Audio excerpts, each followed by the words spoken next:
Hello, my name is Jason Kissel. I'm the Minister of Music and Arts here at First and Franklin Church, where we also have the Spire series. And I'm delighted to be here with cellist Wade Davis. Wade, welcome. Thank you. Wade is part of one of Baltimore's newest musical ensembles called Samusant, along with Patrick Merrill, pianist, and soprano Melissa Wimbish. And we are really delighted to have them performing here on Friday, November 3rd at 7:30 p.m.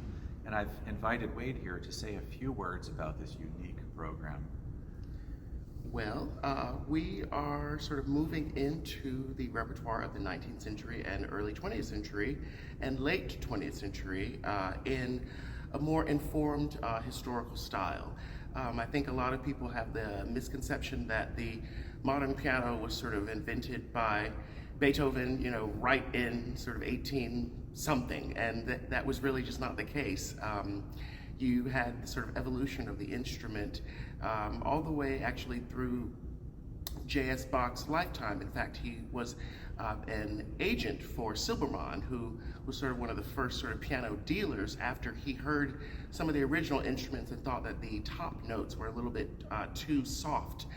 So the term piano forte or forte piano became more sort of standard for that instrument. And I would say by about the end of the 1790s, you had an instrument that was about 5 octaves. About 1810, that was expanded to 6. And so once you start to get to people like Schumann and Brahms, they're really sort of adding more and more notes, and you're getting the growing pains of the piano. And then you start to get people like Chopin and Liszt, who are really just sort of really writing for the instrument that's almost what we know about today. Regarding the cello, there was no in-pin yet, so even as late as the Schumann Fantasy-Stück, Opus 73, the cellist of that period would not have been playing with an in-pin.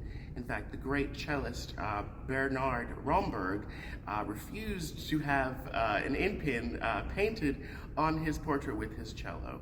So you really don't get that sort of long metal spike until about 1920 something, and even then it wasn't quite standard yet, not as we sort of know it today. I think that anybody from the period that we're sort of exploring would sort of look at modern cellists today like, why are they sitting so far back on the chair in this sort of slanted demeanor? It's just very different. And I think much less sort of indulgent than most modern players are playing this music, and that is our aim and the real goal for this performance, and I think it's going to be very, very beautiful.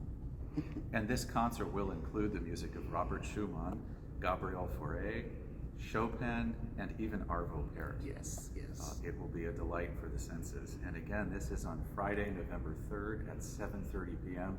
Tickets are 20% less if you buy them in advance at firstfranklin.org.